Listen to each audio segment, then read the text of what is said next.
Assalamualaikum dan salam sejahtera saya ucapkan kepada pensyarah kursus HNF 3012-K iaitu Dr. Sakinah binti Saleh.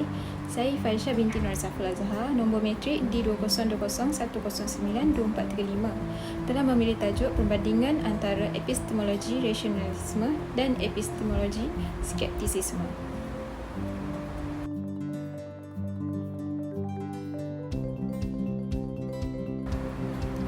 Okey, kita mulakan dengan definisi epistemologi.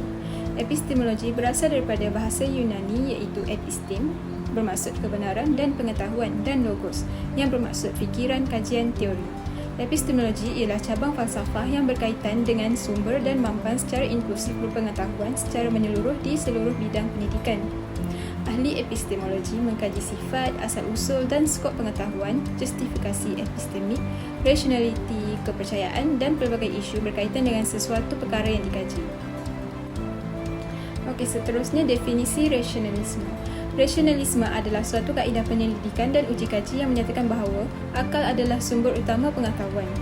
Rasionalisme mengukur bahawa daya intelek yang wujud secara semula jadi dalam diri manusia mampu untuk mencari dan mendagapi kebenaran. Okey, seterusnya kita pergi kepada definisi skeptisisme.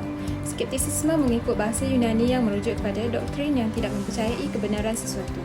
Berdasarkan kamus bahasa Sepanyol, skeptisisme merupakan keraguan atau tidak kepercayaan mengenai kebenaran, kesahan atau keberkesanan sesuatu.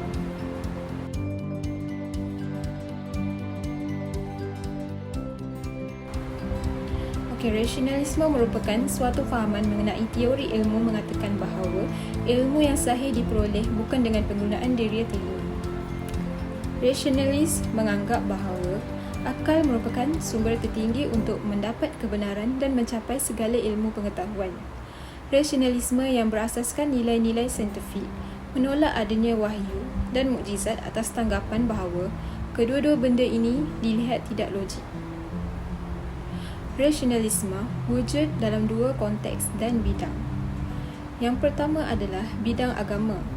Rasionalisme difahamkan sebagai tindakan melawan pihak yang penting dalam sesebuah agama.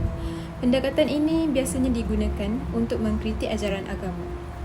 Okey, yang kedua adalah bidang falsafah.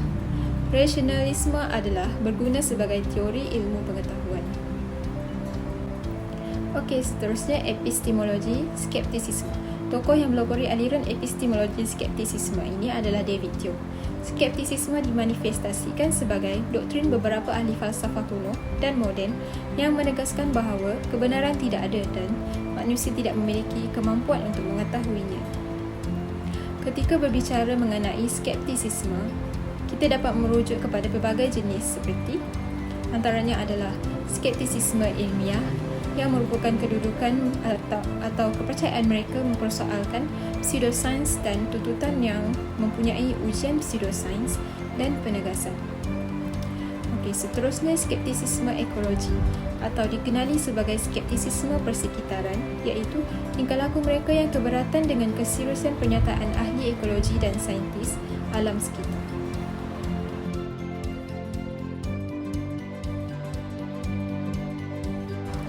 Okey, akhir sekali mengenai topik utama kita iaitu apakah perbandingan di antara epistemologi rasionalisme dan epistemologi skeptisisme. Okey, untuk rasionalisme iaitu menekankan seseorang individu itu untuk memperoleh ilmu pengetahuan menggunakan pemikiran yang rasional. Bagi skeptisisme pula iaitu menekankan seseorang individu itu untuk mempersoalkan dan mempunyai keraguan dalam memperoleh sesuatu ilmu pengetahuan. Sekian, terima kasih.